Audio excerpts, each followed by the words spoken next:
오늘 계속해서 마태복음을 통하여 천국이 이 땅 가운데 어떻게 예수님을 통하여 임했는지 살펴보고 있습니다. 요즘에 살펴보고 있는 이 단락이 이 13장 천국 비유가 끝나고 나서 이제 예수님이 고난의 길로 가는 과정이 돼서 쭉 묘사하고 있어요. 그 고난의 길을 시작하는 게 이제 고향 사람들로부터 이제 배척받는 걸로 시작하고, 또 예수님도 그런 고난과 죽음의 길을 갈 것을 누구를 통하여 미리 보게 하셨죠? 세례요한의 이 모습을 통하여 우리 주님도 의인으로서 그런 길을 가시겠구나 하는 것을 보게 됐죠. 그럼에도 불구하고요, 마태는 그럼에도 불구하고 주님은 어떤 분이시다? 은혜와 긍휼과 능력이 넘치시는 하나님의 아들이신 것을 이제 오병이어의 기적을 통하여, 무리를 걷는 이 표적을 통하여 이렇게 다양하게 보여주셨죠. 그런 가운데 이제 유대교는 더 이상 사람을 변화시킬 수 없고, 유대교의 그런 종교적 노력, 유대교뿐만이 아니죠. 세상의 모든 종교들이 다 자기 스스로 깨끗해지려고 하고, 자기는 뭐 밖에 있는 것만 조심하면 된다, 이런 식으로 생각하거든요. 근데 그게 아니라 우리가 이미 죄인이라서 어떤 것으로 안 돼요. 누구에게 가야 돼요? 우리를 정결케 하시는 예수 그리스도에게만 소망이 있다는 것을 보여주시면서, 이 유대교한테 그런 얘기를 하니 이제 아주 이제 심각해졌죠, 분위기가. 제자들도 걱정할 정도, 그들에게 걸림이 됐습니다, 이렇게 얘기할 정도로 이 유대교와의 갈등이 일어나고, 또 그 다음에 나타나는 주님의 행복, 지난주에 살폈죠. 15장 끝에 주님이 누구에게 복음을, 또 그 은혜들을 드러내기 시작합니까? 이방인들에게 드러냈다는 것을 살펴봤어요. 특별히 마가복음에서는 수로보니게 여인이라고 했는데, 여기서는 좀 더 세게 표현한 거예요. 가나안 여인. 가나안은 불구대천의 원수거든요. 같은 하늘 아래 없었는 그런 가나안 여인이요. 그 예수님이 좀 전문 용어를 좀 쓰겠습니다. 한 2번 이상 퉁을 쳤는데 그런데도 불구하고 주여 올소이다마는 개들도 상 아래 떨어지는 부스러기를 먹습니다. 그래서 이 부스러기 은혜를 구하는 이런 모습을 보여줬어요. 아마 마태가 이런 모습을 통하여 이 여전히 그 유대인들 중에서 안 믿고 버팅기는 사람들한테 도전하는 거예요. 우리 또한 이런 믿음을 나타내야 된다. 우리도 부스러기 은혜가 필요하다. 이런 얘기를 하는 거죠. 우리 예수님 수많은 이방인들을 치유하는 모습을 보여주시고, 그리고 바로 앞전에 칠병이어라는 놀라운 이적을 나타내셨죠. 오병이어 때는 몇 바구니였죠? 12바구니. 칠병이어 때는 7 광주리. 딱 그러면 숫자로 치면은 예수님 역시 이방인한테는 조금 살살 푸는구나 이렇게 생각할 수 있겠는데 아니라고 했죠. 바구니는 도시락 분량이라면 광주리는 사람이 들어가서 숨길 정도로 큰 거거든요. 7광주. 그러니까 예수님이 넘치도록 이 이방에도 충만한 은혜를 베푸실 것을 이제 예표하는 이런 내용들을 쭉 살펴보고 있습니다. 그런 가운데 예수 마가단 지역으로 가셨거든요. 예수님이 이 마가단 지역은 다시 유대 지역 쪽으로 다시 들어오신 거예요. 그런데 이렇게 들어오자마자 누가 이제 예수님에게 찾아옵니까? 오늘 1절을 보니까 바리새인과 사두개인들이 일제히 와서 예수님을 시험합니다. 그런데 우리는 바리새인, 사두개인, 나쁜 놈들, 그 전문 용어 얼리매졌구나. 얼리매졌다 이건 게임 용어거든요. 동맹. 그런데 여러분들 우리는 자연스럽게 보는데 이 바리새인과 사두개인은요 함께 있을 수 없는 그룹이에요. 이게 함께 있는 게요 복음서에서도 굉장히 드물어요. 많이 나오는 그림이 아니거든요. 굉장히 특이하고 드문 경우 이 둘이 같이 연대해 갖고 연정을 펼쳐서 주님을 대적하는 거죠. 원래는 둘이 서로 어떤 사이? 원수 같은 사이였어요. 바리새인과 사두개인들은요 이 여러 정치적 입장도 달랐고 그 믿는 바 신앙의 내용도 서로 충돌이 되는 그런 그룹이었죠. 정치적 입장이야 타협을 하지만 여러분 이 정치보다 더 무서운 게 종교잖아요. 종교적 입장이 다르면 막 테러 이러면 막 그러지 않습니까? 그런 사람들인데 이렇게 함께 있는 거예요. 그럼 이들이 왜 왼수가? 이제 좀 자꾸 전문 용어가 나와요. 이들이 왜 원수인가? 이게 원수같이 여기는가 좀 생각할 필요가 있겠죠. 제가 전에 좀 설명하긴 했어요. 처음에 예수님이 탄생할 때부터 바리새인과 사두개인 그림 보여주면서 어떤 사람들이 다 이렇게 설명을 하긴 했는데 약간 감이 떨어질 수도 있고 또 우리가 배경이 익숙하지 않으니까 좀 어떤 사람들인지 제가 좀 설명을 다시 해볼게요. 바리새인들은 일단 사두개인하고 바리새인은 어떤 면에서 차이가 있냐면 사두개인은 금수저. 사두개인은 금수저 물고 태어난 사람들. 바리새인들은 흙수저. 예, 이런 사람들이에요. 그런데 바리새인들은 사두개인은 약간 귀족처럼 어떤 그 상류 계층을 이루면서 살아왔던 사람이고 그 신분을 세습하고 특히 제사장 그룹이었거든요. 이 제사장이라는 신분을 세습하고 와서 약간의 기득권층 이런 사람들이라면 바리새인들은 대중으로부터 착실하게 인정을 받고 인기를 얻어오는 지지를 받는 신흥 세력이었어요. 그 당시. 그런데 좀 더 주류는 누굴까요? 바리새인과 사두개인 중에 사두개인들이 좀 주류이긴 했어요. 바리새인들은 이제 신흥 세력이고, 근데 이 바리새인들은 어땠냐? 여러분들 군데군데 우리 성경만 보면은 이제 복음서를 딱 보면은 아주 천하의 나쁜 놈들이죠. 바리새인들. 근데 그 당시 사람들한테 바리새인들이 굉장히 존경과 지지를 받았거든요. 왜냐하면은 저 금수저 문 사람들보다 이 사람들은 되게 환경도 쉽지 않고 그런 데서 자기 힘으로 율법을 열심히 연구해 갖고 공부하고 실천해서 자기 능력으로 인정을 받아서 지도자들이 교사가 된 사람들이에요. 네. 네. 그래서 이 사람들이 얼마나 열심히 살았는지 특히 하나님의 말씀을 더 지킨답시고 어디에 더 열심이었죠? 앞에서 예수님이 좀 이 사람들 비판했죠. 뭐에 열심이라고? 장로들의 전통에 열심히 했어요. 근데 뭐 말씀을 더 소중하게 여기고 하는 건 좋은데 이거를 자랑을 삼아서 이 장로들의 전통, 사람이 세운 전통이잖아요.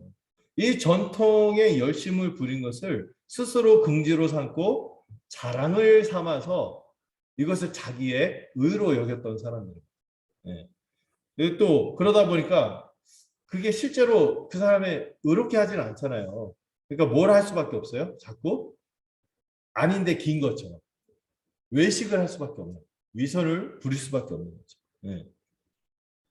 그리고 이 사람들은 이 산상선에서 보면 다른 사람보다 더 경건하다는 이야기를 듣기 위해 경쟁적으로 열심을 내었습니다. 사람에게 보이기 위한 열심이었어요. 예수님이 산상선에서 얘기했잖아요. 사람에게 보이려고 이런 말을 하잖아요. 사람에게 보이려고 그것만 그 사람들한테 지지를 해야지 실제로는 하나님을 사랑하고 지체들을 사랑해서가 아니라 내가 이렇게 하는 것을 인정받기를 원한다. 이런 거 있잖아요. 네. 이런 것 때문에 그 열심 때문에 오히려 하나님을 사랑하고 예수를 사랑하는 데는 좀 눈이 멀어 있는 네. 뭐가 중요한지 모르는 거죠. 네. 진심으로 사랑하는 삶이 아니라 그냥 그 종교적 헛된 열심에 사로잡힌 사람들이 바리새인입니다. 그저 이 사람들은 자기의 구원만 이루려고 생각하고 그것도 자기의 하나님의 말씀과 은혜에 의지해서 한다기보다 자기의 행위와 공로로 이루려고 했던 사람이죠. 한마디로 이 바리새인들은 자기의 덩어리라고 볼 수 있어요. 네, 그런 사람이죠. 그래서 이 자기의가 가장 복음의 큰 적이거든요. 네, 약간 그 사두개인도 만만치 않긴 하지만 이 바리새인들이 갖고 있는 이 자기의가 복음을 믿는데 쉽지 않습니다. 네. 이 사두개인은 또 어떻습니까? 아까 말씀드렸듯이 금수저였죠. 이스라엘 역사 속에서 계속해서 제사장 가문으로 여러분 그 자기들의 죄를 사하고 하나님 앞에 서게 하는 사람들이 얼마나 귀히 여겼겠어요.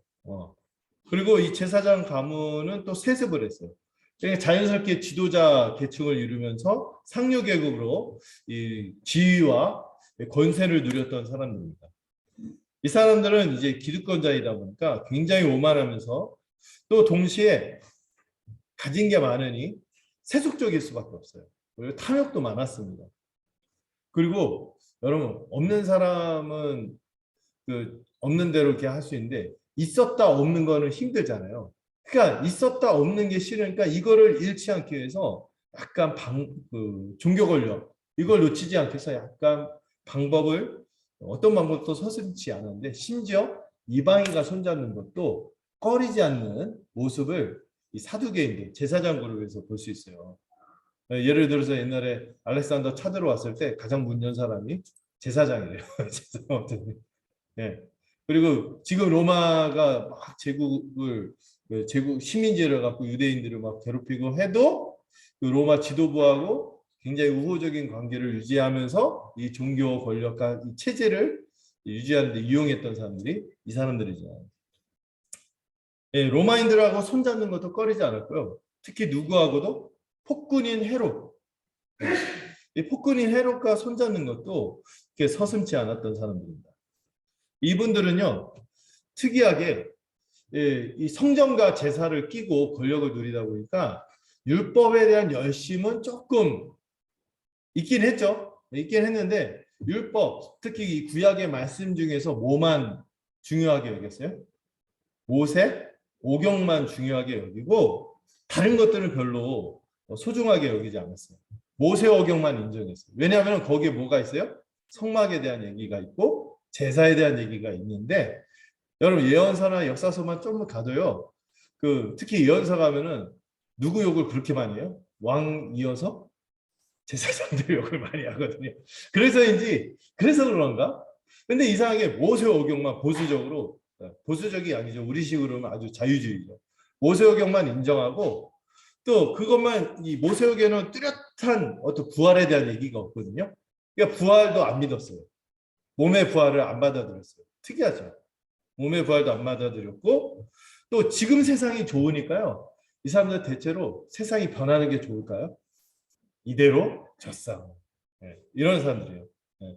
하나님 나라에 대한 소망이 좀 없었고요. 그래서 그 문헌을 살피니까 바리새인들이나 대부분 유대인들 대부분 다 그래도 메시아를 소망했는데 이 제사장하고 사두개인들 이 그룹은요 메시아에 대해서 약간 입장이 뜨뜻 미지근했죠.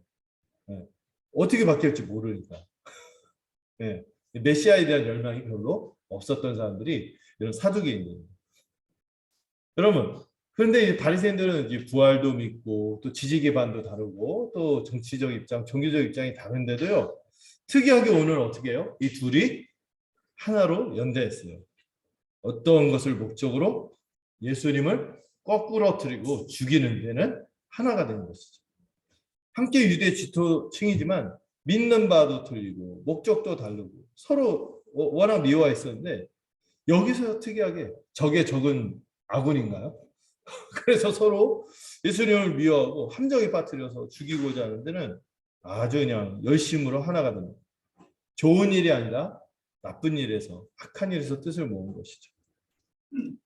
바리새인들은 왜 이렇게 예수님을 미워했을까요? 우리가 살펴봤죠. 왜 미워했는지 좀 알겠죠. 네. 예수님이 그들의 의로움과 열심을 더 특별하다고 인정하지 않는 거예요. 누구하고 똑같이 봐? 세리, 죄인, 창녀들이나 그들이나 똑같이 하나님 앞에서 무한한 용서를 받아야 되는 똑같은 죄인이다. 이런 얘기하니까 그들의 의로움을 인정하지 않고 열심을 인정하지 않고 그저 똑같이 회개해야 되는 죄인이라고 하니까 이게 싫은 거예요. 그리고 그래 하나님 앞에서 회개할 거 알아 나 인정해. 근데 왜 쟤네들이랑 똑같다고? 이 부분이요. 묘하게 이 사람들이 예수님하고 평행선을 달리겠죠. 그들이 스스로 열심히 했던 그 모든 것들이 부질없다고 하니까 자기들을 부정하는 느낌이 있었나 봐요. 네. 근데 사실 그런 거예요. 헛된 사람의 전통에 열심이었어요. 네. 사두개인은 어떻습니까? 예수님의 가르침이 선포될 때마다 자꾸 어떤 조짐이 일어나요. 이 세상이 바뀔 것 같아요. 큰 변화가 올 것 같은 조짐이 일어나니까 싫은 거예요. 천국이 선포된다. 천국이 선포된다는 건 뭐예요? 지금의 질서를 바꾸는 새로운 변화가 온다는 거거든요. 이 세상 질서, 특히 로마하고 그동안 내가 로마에 이렇게 조공도 바치고 막 이렇게 하고 막 이렇게 굉장히 주고받은 게 많은데 이거 막 다 깡그리 없어지고 새로운 질서가 생긴다는 게 달갑지 않은 거예요. 또 예수님 메시아라고 하는 것도 메시아가 이 사람들 솔직히 오는 거에 대해서 달갑지 않았거든요. 지금이 좋으니까. 네. 그리고 예수님 복음을 전하고 이렇게 그 천국 복음에 대해서 전하고 새로운 나라에 대해서 얘기하면 할수록 자꾸 뭐가 드러나? 은근 그들의 탐욕스러움과 거짓된과 헐뿐인 이 종교적인 성전과 제사 이런 것들이 너무 헛되다는 게 드러나니까 싫은 거예요. 자기들 이제 누렸던 이 실체가 드러나니까. 예. 나중에는 예수님이 뭐까지 얘기해요? 이 성전을 허물어라. 또 성전에서 막 완전 예수님이 완전히 난리를 치잖아요. 이런 일 때문에 더 예수님을 극도로 미워하게 됩니다. 예. 이런 분위기가 있었다는 걸 좀 알고 복음서를 보면요, 좀 더 재밌습니다. 이렇게 이런 상황들이 입체적으로 다가오죠. 근데 오늘 이 둘이 예수님을 시험하기 위해서 이들이 예수님에게 구하는 게 있어요. 뭐죠? 하늘로부터 오는 표적을 구합니다. 약간 비슷한 장면이 앞에 있었죠. 그때는 이제 바리새인들이 예수님에게 찾아와서 여기서는 예루살렘부터 왔는데 아마 같이 온 사람들이 거기 바리새인들이 1차적으로 예수님의 표적을 구했어요. 그때 예수님께서 말씀하신 게 있죠. 악하고 음란한 세대에게는 요나의 표적밖에 볼 표적이 없다. 그 얘기를 하는데 오늘도 좀 비슷한 얘기를 하십니다. 그런데 오늘 여러분 1절부터 4절까지 3번 반복되는 표현이 있죠. 뭘까요? 뭐가 3번? 표적. 하늘로부터 오는 표적, 시대의 표적, 요나의 표적. 이렇게 쭉 표적이 강조되고 있어요. 표적이 뭔지 아시죠? 그 이적은 특이한 일이라면은 표적은 뭐예요? 아주 특이한 그 기적이 일어났는데 그 기적이 그냥 이벤트가 아니라 이 표자 표 뭔가를 표시하다 뭔가 메시지를 주는 이적이 표적입니다. 중요한 메시지를 전하는 기적이 표적입니다. 근데 이들이 예수님에게 뭘 요구한 거예요? 하늘로부터 오는 표적을 구한 것은 예수님이 그동안 일으켜왔던 표적에서 기적들을 표적으로 인정한다 안 한다. 어떤 메시지도 우리는 모르겠다. 그냥 당신이 하는 일은 뭐 특이하긴 한데 모임은 인정하지 못하겠다. 하늘로부터 오는 표적인 것을 인정하지 못하겠다. 그러니까 우리 납득시킬, 우리 설득해봐. 또 다른 표적을 구합니다. 하늘로부터 오는 표적. 하늘은 암묵적으로 하나님에 대한 표현이지. 너 하는 표적 보니까 그냥 네가 그 약간 사기를 치는지 몰라도 또 이벤트를 하는지 몰라도 마술쇼를 보는지 몰라도 이게 하나님의 표적인 것은 난 못 믿겠어. 하는 자세로 지금 주님을 추궁하고 질문하는 거예요. 하늘로부터 오는 표적을 구하는 거죠. 여러분 우리가 무수히 얼마나 많은 이적을 봤습니까? 표적들을 봤습니까? 그런데 이들은 하늘로부터 오는 표적이라고 하면서 그분이 하늘의 권위로 이 표적을 행한다는 것을 인정하지 않는 거예요. 공개적으로 믿지 않겠다고 표방하는 거죠. 자꾸 새로운 표적을 구하는 것은 뭐예요? 예수님을 믿기 위한 증거를 구하는 게 아니죠. 믿지 않겠다는 완악한 요구인 거예요. 더 보여봐라. 충분하잖아. 납득할 수가 없어. 정말 하나님부터 오는 표적. 그 약간 예수님의 표적의 기원을 의심하는 표현도 있는 거죠.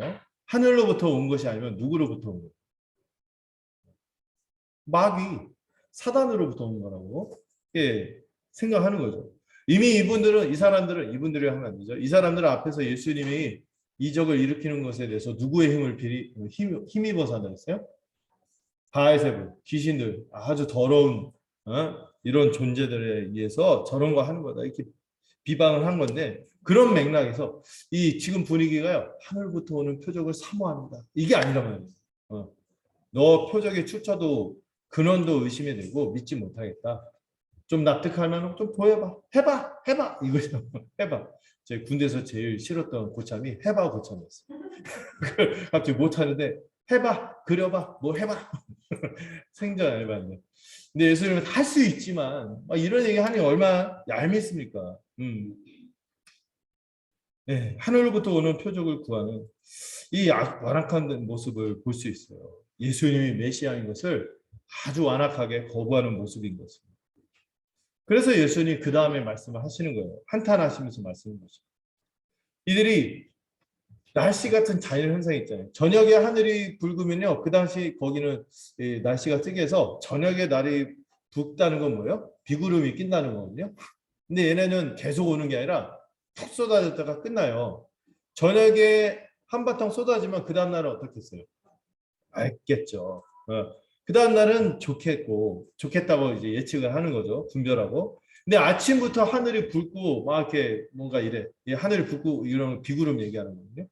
이렇게 끼면은 오늘은 탔다.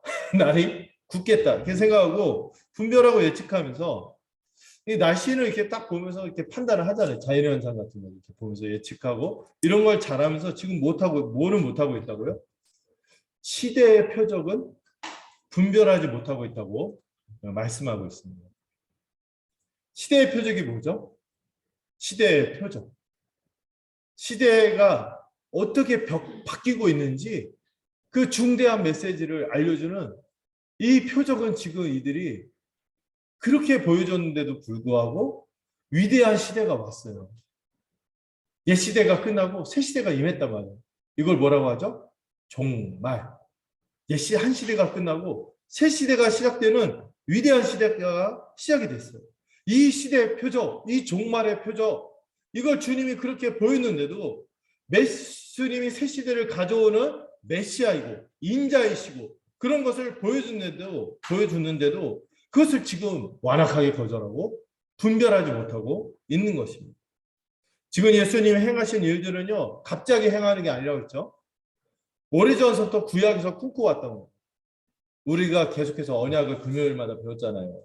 아브라함 때 허락하시고, 모세를 통해 허락하시고, 다윗을 통해서 허락하시고, 이제 예수님을 통하여 새 언약이 성취되고 위대한 시대가 열리고 있고 하나님 나라가 임하고 모든 사람을 값없이 제사함을 주며 하나님 앞에 의롭게 서게 하며 복된 세상을 이제 주시려고 할 예수님이 왕으로 오셨는데 이거를 이 위대한 시대의 표적 그들은 분별하지 못하고 있는 것이죠.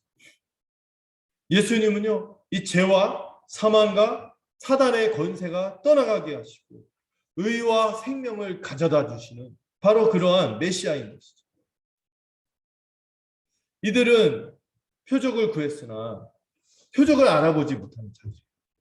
자연현상을 보면서도 이 위대한 영적인 위대한 새로운 시대가 임했다는 거 보지 못하는 거죠. 이 사람들은요, 메시아가 오면은 사두개인들 잘 모르겠어요. 근데 바리새인들은 어떤 생각을 했어요? 메시아가 오면 가장 누가 대우받는다? 자기들이 대우받는다. 자기들만 의롭고 또 사두개인들도 약간 묻어간다는 생각을 했겠죠. 어쨌든 우리는 묻어갈 거야. 왜? 제사장이니까. 자기들만 영광을 누린다고 생각하고 그러지만은 주님은요. 그들에게 특혜를 주시는 게 아니라 정말 믿는 자, 값없이 그 은혜를 받는 자들에게 이 죄인이라 할지라도 심지어 우리가 쭉 살펴왔던 것처럼 누구에게라도 이방인들 하나님을 모르고 눈 멀고 입이 막혀서 말하지 못하는 제대로 살지 못하는 걷지 못하는 하나님을 알지 못하는 이 죄인들 이방인들에게 동일하게 구원을 가져다 주실 분인 것입니다. 근데 안타깝게도 그들만 이를 모를 뿐인 거죠. 왜요? 외식에 사로잡혀 있고 탐욕에 사로잡혀 있고 자기 의로 똘똘 뭉쳐 있고 또 사두개인들처럼 세상을 사랑하는 마음에 눈이 멀어서 예수님이 가져오는 시대의 표적을 보지 못하고 있는 것입니다. 이 시대의 표적이라는 유명한 책이 있어요. 로이드 존스 목사님 이렇게 두껍게 여기 이 시대의 표적이라는 말이 여기에 예, 한번 딱 생각하니까 이렇게 책을 쓸 정도로 이 예수님을 통해서 이제 이 위대한 복음이 전해진 것을 막 풀어서 쓰신 거죠. 예. 이 위대한 시대가 주어진 거예요. 주님이 이 복음으로 말이에요. 이어서 예수님은 이들을 뭐라고 하십니까? 악하고 음란한 세대라고 하십니다. 악하죠. 그렇게 자기를 추구하지만 하나님 보시기엔 그들은 여전히 죄악으로 가득 찬 사람들. 음란한 세대죠. 형식적으로 제사를 드리고 성전을 끼고 하나님을 참칭하지만은 실제로 하나님도 사랑하지 않고 어떤 누구도 사랑하지 않고 그저 세상을 사랑하고 돈을 사랑하고 자기를 추구하는 이 우상숭배의 마음으로 가득 찬 음란한 부류의 사람들이 이 사람들이죠. 악하고 음란한 사람들이죠. 예수님이 이들이 왜 표적을 찾는지 그 마음이 어떻기 때문에 악하고 음란하기 때문이라고 말씀하시는 것이죠. 여러분 이게 정말 하나님 알지 못하는 가운데서 아이 무슨 은혜가 필요하고 나는 스스로 살 수 있어. 자기 위로 똘똘 뭉치고 또 주님이 주시는 이런 복된 약속보다 세상의 것들이 좋은 사람들, 불신자들 있잖아요. 완전히 완악한 분들 있잖아요. 이런 분들이 하는 말이 있죠. 막 자꾸 복음 얘기하고 전하고 할 때 이런 얘기해요. 오늘 이 사두개인 바리새인들처럼 하나님 계시다면 증거를 보여주세요. 그런데 회개와 믿음이 없이는요 하나님을 볼 수가 없거든요. 회개하고 믿음이 있는 자들만 이 그리스도의 영광을 보죠. 근데 이 회개하고 믿음이 없는 자들한테는 이 그리스도의 영광을 볼 수 없도록 이 세상의 신이 미혹하는 신이 그 눈을 가리잖아요. 그저 하나님을 자신의 유익과 탐욕을 채워줄 대상으로 생각하는 자들도 뭔가 시선이 잘못돼서 하나님을 이상하게 알고 눈먼 채 이상한 신앙생활을 하는 거죠. 이들도 자기 나름 신앙이 있다고 생각하잖아요. 그러나 정말 하나님을 못 본 거예요. 이런 사람들은 아무것도 받을 수가 없는 것이죠. 심지어 말씀을 들어도요. 정말 진정한 회개와 믿음이 없다면 들리지가 않아요. 들리지가 않아요. 그런데 주님이 말씀하십니다. 이들에게 필요한 하늘로부터 오는 표적. 이 시대의 표적은 뭐예요? 요나의 표적이에요. 요나의 표적. 요나의 표적밖에 없어요. 앞에서 설명했지만 이 12장에서도 요나의 표적에 대해서 얘기했죠. 요나의 표적은 뭘 얘기하고 있어요? 요나가 어떻게 했죠? 12장에서 설명했죠. 요나가 어디 안에 들어갔어요? 어디 안에? 물고기 뱃속으로 3일간 있다가 나왔죠. 그 요나의 표적. 죽은 자가 살아나는 표적. 예수님이 십자가에서 죽으시고 이 부활하는 위대한 표적. 이 요나의 표적이 가장 최선의 표적이고 사람들을 살리고 돌이키는 위대한 표적이고 최고의 표적이고 최선이자 최고이자 또 최종적인 표적이에요. 이거마저 믿지 않으면은 아무것도 없는 거예요. 아무 소망도 없는 거예요. 이 요나의 표적밖에 보일 수밖에 없다. 이 요나의 표적만이 모든 일을 살릴 수 있는 위대한 표적이에요. 이거조차 믿지 않으면 아무것도 없는 거예요. 이마저 거절하면 아무 소망이 없는 것이죠. 다시 돌아와서 여러분들 우리가 바리새인 사두개인 옛날 사람들 욕하고 막 그러라고 이 성경에 쓰였겠어요? 아니죠. 이 바리새인 사두개인들처럼 모든 사람들은요. 이 바리새인과 사두개인의 범주 안에 들어가 있어요. 저희도 마찬가지죠. 우리 중에 누가 외식과 탐욕에서 자유롭습니까? 다 은근짝 자기 잘난 맛에 살잖아요. 네. 네. 그리고 또 어느 정도 좀 아닌데 긴 척하고 살지 않습니까? 다. 네. 그런 모습이 있어요. 자기 의도 있고. 여러분 세상을 사랑하는 마음이 아예 없는 사람이 어디 있겠어요? 다 조금씩 있죠.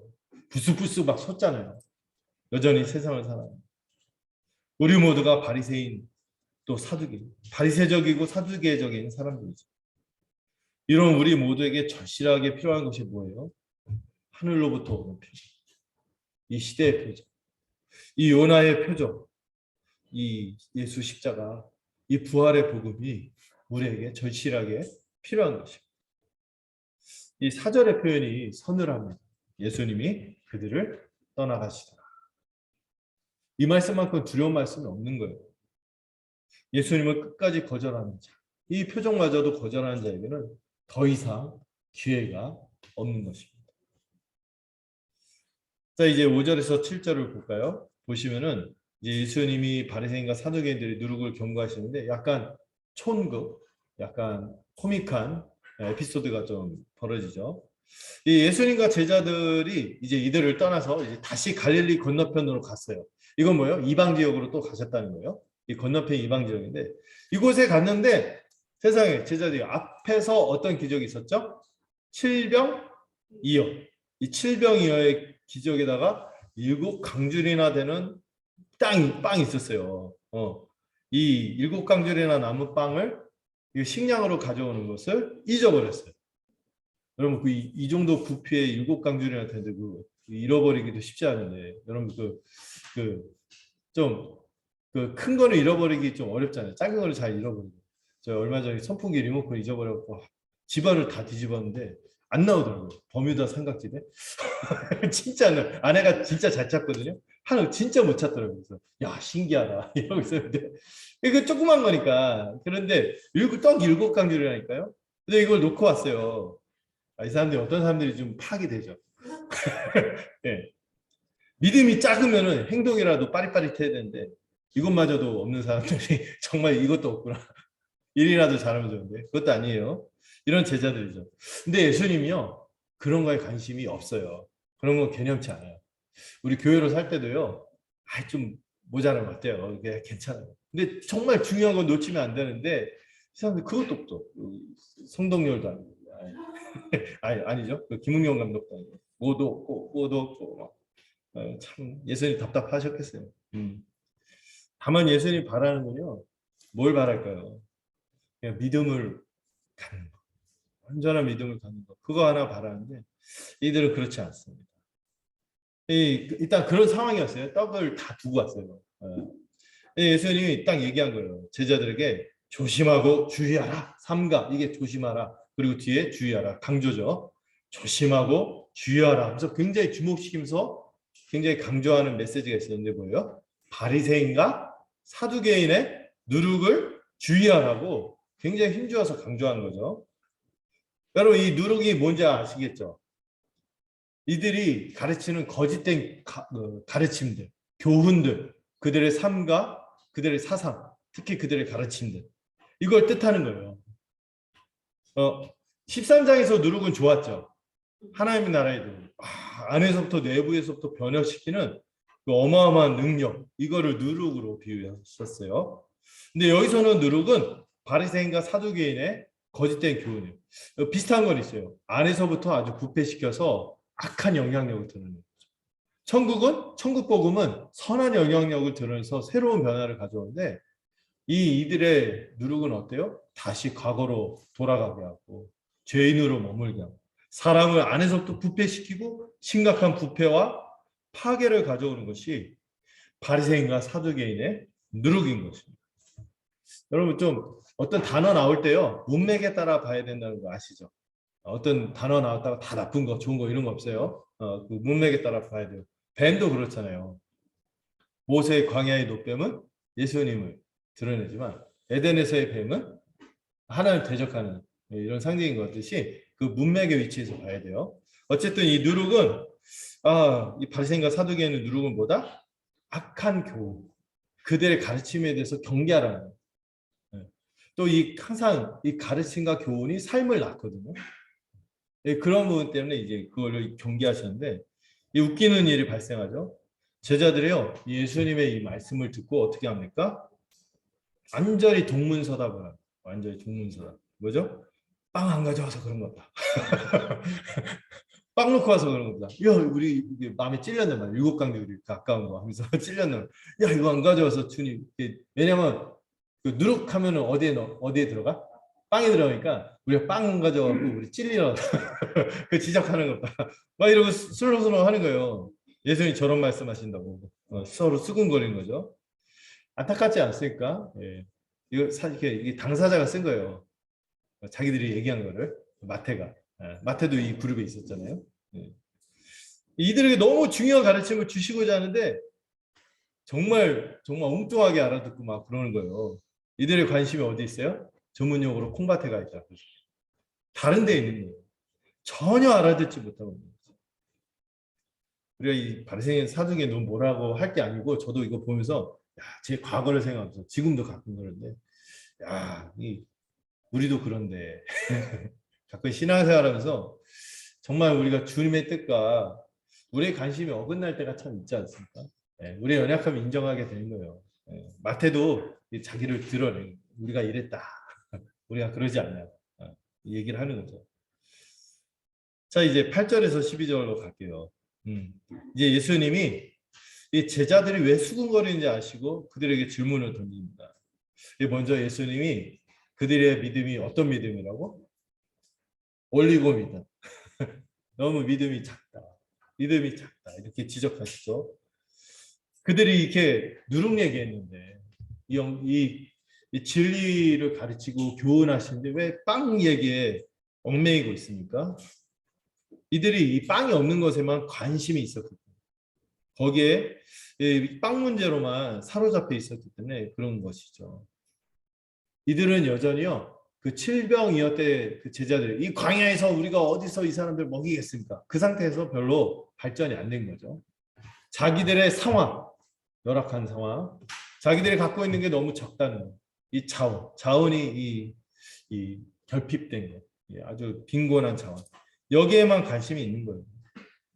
근데 정작 뭐는 깨닫지 못하고 있어요. 그들과 함께 하시는 주님이 어떤 분이시고 주님이 어떤 분이신지에 대한 깨달음, 믿음이 없는 거예요. 앞에서 하나님의 아들이라고 절이라도 하지 말든지 완전히 압도돼요. 그리고 여기서 또 상황이 닥치고 또 자원이 막 떨어지고 떡이 없다. 어떡하지? 막 이러면서 함께 하시는 분이 누군지 또 잊어버리는 거예요. 그들을 향해서 언제나 항상 그분은 여전히 계시잖아요. 우리의 믿음이 컸다 작았다 하는 거지 그분은 그분이거든요. 은혜와 능력을 베푸실 하나님의 아들이심을 모르는 주님의 이 답답한 신경을 아직도 이 표현을 통해서 좀 느끼는 거예요. 아직도 깨닫지 못하느냐 하면서 이들이 깨달은가 믿음이 없는 것에 대해서 답답해 하십니다. 이제 왜요? 지금 어떤 맥락이세요? 예수님이 고난과 죽음의 길로 거의 이제 가는 분위기이기 때문에 시간이 많지 않거든요. 그런 것 같아요. 이 본문을 보면서 우리에게도 깨달음과 믿음이 필요하다는 사실을 더 생각하게 됩니다. 주님에 대해서 여러분 우리가 바른 고백을 하잖아요. 바르게 신앙 고백하고 주일마다 바른 신앙 고백의 이 지자체인 하이델베르그 그 이제 맥주 이름이 아닌 건 알잖아요. 하이델베르그 막 이거 막 고백하면서 막 정리하고 이렇게 하는데 여러분 바른 고백만이 아니라 우리가 정말 이것을 신뢰하고 있는 정말 여기에 내가 걸고 살아가는 거 생각해야 돼요. 믿음을 따라 생각하지 않고 우리가 고백하는 그 내용에 따라서 살지 않고 다만 우리가 갖고 있는 상황, 우리가 처한 상황, 우리가 갖고 있는 자원에만 휘둘리고 흔들리고 요당하고 있다면 자기를 점검하셔야 돼요. 주님은 그래서 우리에게 하시는 말씀이 있습니다. 뭡니까?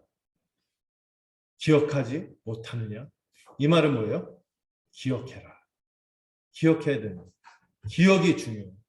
다시 기억해내는 것이 필요한 것입니다. 주님이요, 이 8절에서 12절 보면 참 주님이 스스로도 민망하고 구차스러웠겠다. 이런 느낌이 드는 표현이 있어요. 야, 전에 떡 몇 개 했지? 그때 몇 명 먹었지? 5천 명 먹었잖아.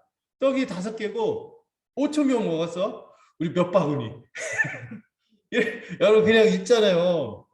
이걸 진짜 정말 못 알아먹는 이게 믿지 않는 사람들한테 이 얘기하고 있는 그 주님의 신경을 생각해보라. 얼마나 이게 구차스럽습니까? 그렇게 수많은 기적과 막 또 이들은 그럴듯한 고백 얼마나 많이 했어요. 납작 엎드려 하나님의 아들이십니다. 막 이랬는데 또 이러고 있어요. 그런데 주님이 또 설명하시는 거예요. 또 기억하라고. 떡이 몇 개였어? 몇 명이었어서? 몇 바구니 남았어? 또 얼마 전 방금 전에 일이잖아. 떡 몇 개? 7개. 그래. 몇 명? 4천 명. 몇 강줄이? 이거 말하는데 저도 힘들다. 근데 예수님이요. 기억하라는 거예요.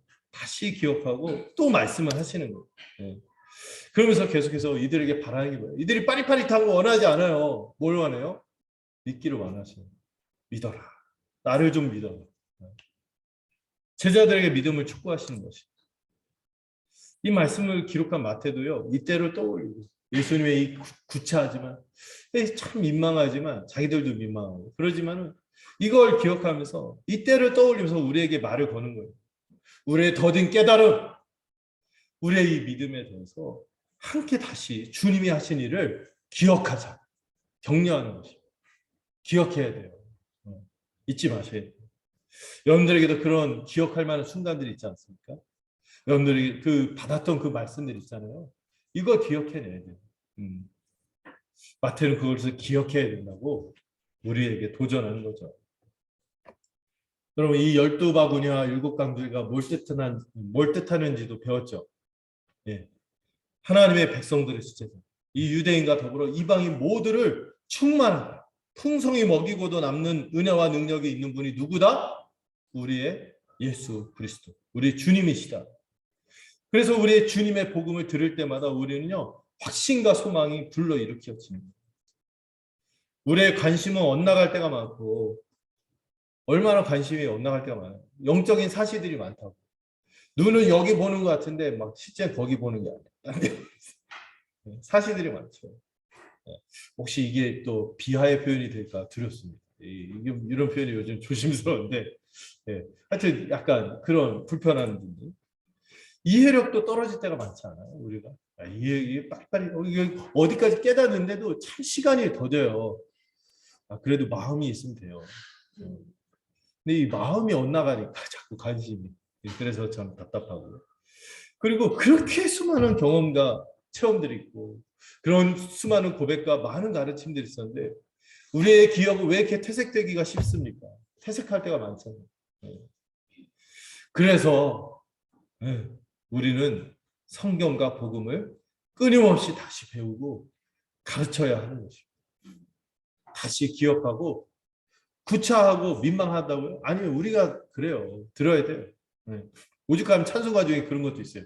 우리의 기억이 아침 이슬같이 쉬 사라지니 또 들려주시고 이런 말씀이 있겠어요. 여러분 이 훌륭하지 않죠. 나중에 좀 이 계속 이 세월이 있어서 이들이 자라갔지만 이 사람들도 그랬는데 우리랑 뭐 별반 다르겠습니까? 다만 우리의 신앙이 우리의 초점이 빗나갈 때마다 재조정하셔야 돼요. 뭐로? 말씀으로. 복음으로 다시 조정해야 돼요. 들을 때마다 여러분 이거는 그 세상 지식이 아니잖아요. 하늘의 지식이고 신령한 지식이기 때문에 이게 그냥 지식 체계로서 그냥 암기하고 잊어버리면 끝나고 이게 아니란 말이에요. 이걸 우리가 배우고 마음에 담을 때마다 누가 역사해? 성령이 감동하십니다. 성령이 우리에게 지혜와 총명을 주셔서 이해를 더하게 하실 거예요. 우리의 퇴색된 기억을 다시 새로운 감동으로 채색해서 우리 안에서 새록새록 샘솟게 하는 것이 하나님의 말씀이요 예수 그리스도의 현존이 복음인 것입니다. 이것을 우리가 들어야 됩니다.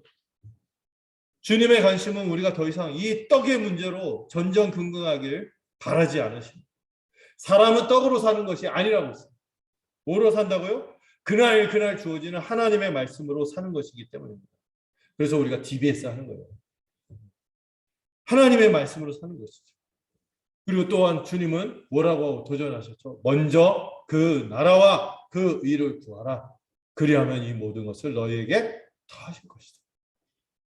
그 주님을 우리가 다시 바라보는 거죠. 이게 너무 중요한 거예요. 다시 기억하는 거예요. 그리고 그 다시 기억하는 가운데 주님은 다시 한번 주의 집중하면서 말씀하십니다. 다시 한번 분명하게 경고하시죠. 뭐를 주의하라고? 바리새인의 누룩과 사두개인의 누룩을 주의하라. 왜? 이게 이 앞에 하나님의 말씀, 이 복음을 잊게 하는 거거든요. 떠나게 하는 거거든요. 이게 장애물이 되는 것이기 때문에 주의하라는 거예요. 하나님의 말씀을 혼잡하게 만들고 떠나게 하는 이 거짓된 가르침, 이 거짓된 것을 주의하라고 말씀하시는 것입니다. 그제서야 이제 제자들이 12절에서 이 떡의 누룩이 아니라 거짓 교훈을 주의해야 한다는 말씀을 이제서야 이제 뒤늦게 깨닫죠. 그렇다면 여러분 우리가 이제 복음을 다시 붙잡고 우리의 기억을 새롭게 하는 그 은혜를 붙잡아야 되는 거야. 이것만큼 중요한 게 뭐예요? 우리가 경계할 바리새인과 사두개인의 교훈이 무엇인지 좀 더 다시 생각하고 앞에서 좀 그들이 어떤 사상을 갖고 있는지 좀 설명을 했지만 이들에 대해서 좀 다시 경계해야 될 것 같습니다. 이게 복음의 적이자 장애물이거든요. 믿음에서 떠나게 하거나 왜곡시키는 것이죠. 둘 다 예수를 거절하고 또 예수님이 가져오시는 변화들을 달갑게 여기지 않는 것입니다. 그렇다면 우리에게 바리새인의 교훈이 무엇인가 생각해 봐야겠죠. 이들은요 어떻게 했어요? 사람의 전통에 집착했습니다. 그리고 정작 뭐에는 소홀했어요? 하나님의 말씀 그 자체에는 소홀했어요. 사람이 세운 기준과 경험이 뭐를 압도하는 거예요? 말씀을 압도하는 거예요. 말씀을 있는 그대로 정직하게 받아들이는데 우리의 해석의 틀과 우리의 선입견과 우리의 생각이 이거를 막 자꾸 약화시키고 왜곡하고 강조하지 않는데 막 그게 중요한 것처럼 막 오버하고. 여러분, 우리의 기준이 말씀을 압도하면 안 돼요. 우리의 경험도 말씀을 압도하면 안 돼요. 말씀이 우리의 삶을 압도하고 우리의 기준과 경험을 압도해야 하는 것이죠. 이 바리새인들은 무엇이 중요한지 분별하지 못했죠. 그저 자기가 해왔던 것이라면서 다른 사람들에게도 이 사소한 것들로 엄밀한 기준과 잣대를 들이댔어요. 그러면서 또 정작 자신은 어때요? 지키지 않고 빠져나가요. 말만 하고 행하지 않는 것이죠. 자기 의를 내세우지만 그 위선이 도사려 있는 것이죠. 겉으로는 경건해 보일 수 있고 사람들에게 잘 보이기에는 바쁘지만은 진실함이 없는 것이죠. 여러분 진실하셔야 돼요. 진실하셔야 돼요. 정직하게 하고 애쓰셔야 돼요. 정말 그 산상수훈에서 말씀하신 거 있잖아요. 맹세 이 부분. 정말 맹세가 필요 없을 정도로 우리가 진실해야 돼요. 지혜도 필요하지만 우리가 이렇게 지혜도 필요하지만 정말 진실하셔야 돼요. 이 바리새인들의 이 외식과 지독한 자기 중심성 우리가 평생 경계해야 합니다. 이게 복음을 떠나게 합니다. 복음을 믿는 믿음도 왜곡시키고 우리의 거룩을 더 이상 나가지 못하도록 하는 장애물이죠. 우리에게 사두개인의 교훈은 뭡니까? 이들의 특징을 말씀드리죠. 모세오경만 인정하고 메시아, 부활, 종말을 부인한 자들이라고 배웠어요. 이들이 왜 그래요? 마음에 뭐가 있어? 세속적인 탐욕으로 가득 차 있기 때문에. 세속적인 탐욕이 도사려 있기 때문에 그렇죠. 이들의 특징은 뭐예요? 현실에 안주하는 것입니다. 변화를 싫어하는 거예요. 그 고린도전서에 이런 표현이 있었죠. 배풍왕. 이미 배부르고 이미 풍족하고 왕노릇하고 있는. 적당히 이 정도면 됐지 괜찮아. 그리고 더 나아가려고 하지 않는 거예요. 형식적인 경건과 예배생활 이들이 성전과 제사를 끼듯이 그런 건 있지만 이게 실제로 뭐예요? 이익의 재료가 되는 거죠. 자기들에게 유리한 말씀을 갖다 이용하지만 자기들과 부딪히는 말씀을 절대로 인정하지 않아요. 주님이 우리에게 변화를 요구하시면서 이 세상에서 잠시 누리는 유익을 포기하고 더 가치 있는 것을 위해 헌신하라고 할 때 피하기 바쁜 것이 이 사두개인의 누룩이 우리 안에서 작동되는 것이 아닐까 생각하는 거죠. 그럼 우리의 관심을 주님과 주님의 복음으로 다시 돌려야 합니다. 왜 믿지 못하고 있습니까? 왜 우리의 신앙생활이 띄우뚱하게 흘러가고 있습니까? 정신 차리고 주님이 도전하시죠. 깨달아라. 기억해라. 우리의 기억을 되살리고 믿음을 끊임없이 점검해야 하는 것이죠. 안 그러면요. 우리는 온갖 세상과 또 세상뿐만 아니라 우리 안에 있는 죄의 본성의 소음과 잡음으로 이 가득한 데서 쩔어서 살고 있기 때문에 여기서 벗어나기 위해서 뭐가 필요해? 하늘의 진리를 기억하고 우리의 이 어긋난 주파수를 다시 하늘의 진리의 주파수에 맞춰서 조정해 나가야 거죠.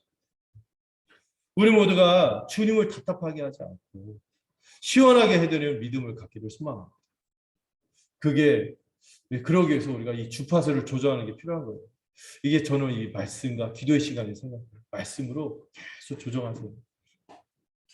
그리고 또 말씀드리고 싶은 거는 우리 교회는 교육과정이 있거든요. 교육과정이 있죠. 우리 교회는 교육과정이 있습니다. 커리큘럼이 있습니다. 자부할 만한데 그러나 조심하셔야 될 게 있어요. 우리가 이 교육과정 배우고 그 다음 거 배우잖아요. 이게 배우고 또 이렇게 가는 거를 무슨 레벨업 하는 것처럼 생각하시면 안 됩니다. 무슨 더 높은 단계로 가고 이제 기초 배우는 것들 이러면은 안 되는 거예요. 네, 네. 우리는 언제나 어디로 돌아가야 돼요? 이 기초로 돌아가야 돼요. 복음의 기초. 또 여러분 복음의 핵심 지금 배우고 있죠. 십자가 제일 중요해요. 십자가를 깊이 묵상하고 배우고 또 교회에 대해서도 우리가 끊임없이 이 기초거든요. 이거로 돌아가야 돼요. 이걸 토대로 신앙생활을 했는데 그래서 어떤 지체는요, 자기가 뭔가 조금 상태가 이상하고 그리고 좀 약간 영적으로 좀 침체되는 것 같고 아니면 여러 가지 좀 그런 게 있다 하면은 이 복음의 기초 배우고 있죠. 이 10가지 챕터에 있는 중요한 내용들이라도 다시 이렇게 되뇌이면서 내가 이런 믿음 가운데 살아가고 있는가를 점검한다고 고백하더라고요. 괜찮은 것 같아요. 다시 기억하는 거죠. 내가 배워왔던 게 뭐지? 저는 에베소서의 그 표현이 좋아요. 너희는 예수를 이같이 배우지 않았다. 이미 배웠다. 이거. 그 배운 것으로 돌아가야 돼요. 네. 그리고 또 저는 그 가르치는 분들은 참 특권이 있는 것 같아요. 이 다른 사람들에게 가르치면서 내가 이걸 믿고 있지. 이 사람도 이걸 믿어야지. 이 간절함이 생기거든요. 그리고 내가 이 믿는 토대를 더 분명하게 이해하고 붙잡기 위해서 애쓰게 되는 게 이 가르치는 분들의 유익인 것 같아요. 그래서 내가 어떤 진리에 서 있는지 다시 확인하고 더 깊이 깨닫게 된다고 고백하는 것을 듣게 되는 거죠. 여러분, 우리 모두가 좀이라도 알면은 모르는 분들한테 좀 얘기해서 이거를 확고하게 할 수 있으면 좋겠어요. 말씀을 정리하겠습니다. 주님은 하늘의 표적, 시대의 표적, 이 요나의 표적인 이 십자가 복음으로 우리가 불신앙과 비진리에서 돌이켜 참된 진리를 분별하여 믿기를 바라십니다. 이 표적은 뭐라고요? 십자가예요. 이 십자가 복음으로 돌아가요. 또한 우리는 수시로 주님의 뜻과 관심과 이 거리가 먼 것들에 빠지곤 하는데 이에서 돌이켜 복음과 진리로 우리의 마음을 붙잡아 두어야 합니다. 주님이 말씀하셨죠. 먼저 그 나라와 그 일을 구하라. 사람이 떡으로만 사는 것이 아니라 하나님의 말씀으로 살아요. 이 붙들어야 돼요. 이거. 여러분, 물론 이 빵의 문제, 떡의 문제는 중요하죠. 이거 무시할 수 없어요. 우리의 삶과 우리의 상황과 우리의 또 필요한 자원들, 이거 무시할 수는 없지만 여러분, 주님의 이 신령한 진리를 듣고 믿음으로 반응하는 데까지 영향을 주고 있다면 여러분, 문제가 있는 거예요. 돌이켜요. 또한 믿음에서 떠나게 하고 왜곡하도록 하는 누룩을 경계합시다. 말씀이 아니라 혹시 내가 사람의 기준과 경험으로 판단하는 게 있다. 그래서 자기 이상한 행동을 하는데 이걸 정당화하고 있다. 또 이걸로 남도 판단하고 있다면 이 누룩을 떨쳐야 됩니다. 이 자기 의와 겉과 속이 다른 외식과 이 위선이 이 누룩이 도사릴 수 있다는 것을 기억하시고 경계하셔야 돼요. 주님 오죽하면 이걸 따로 주의하셔서 얘기하셨겠어요. 또한 현실에 안주하고 어떤 사명도 감당하려고 하지 않고 변화도 없고 그저 안온한 유익만 누리려고 한다면 가끔 보면은 이 신앙생활의 유익은 누리지만 이 신앙생활의 이 코스트, 제자도의 대가, 이 비용 계산은 안 하려는 분들이거든요. 이것도 떨쳐 일어나야 하는 것입니다. 이를 위해서 우리가 주님의 표적을 믿고 끊임없이 기억해야겠죠. 그래서 여러분들 입을 열어서 복음을 고백하고 또 다른 사람들한테도 또 증거하고 또 함께 복음적인 삶을 위해서 비용을 계산하는 우리가 되기를 소망합니다. 기도하겠습니다. 주님, 오늘 주님께서 도전하신 것처럼 시대의 표적을 분별하고 참된 구원의 진리인 이 십자가 복음을 붙잡기를 소망합니다. 우리의 마음과 관심이 주님이 아니라 떡의 문제에만 매여 있다면 정신을 차리고 주님의 말씀을 다시 기억하고 깨달아 믿음으로 서기를 원합니다. 우리를 넘어뜨리려고 하는 이 거짓된 교훈과 또 스스로에 대해서 속이고자 할 때 또 정직하게 복음에 반응하고 우리 자신을 정직하게 점검하고 돌이킬 수 있는 우리가 되도록 붙들어 주시옵소서. 예수님의 이름으로 기도드렸습니다. 우리 함께 찬송가 586장 함께 찬양하도록 하겠습니다.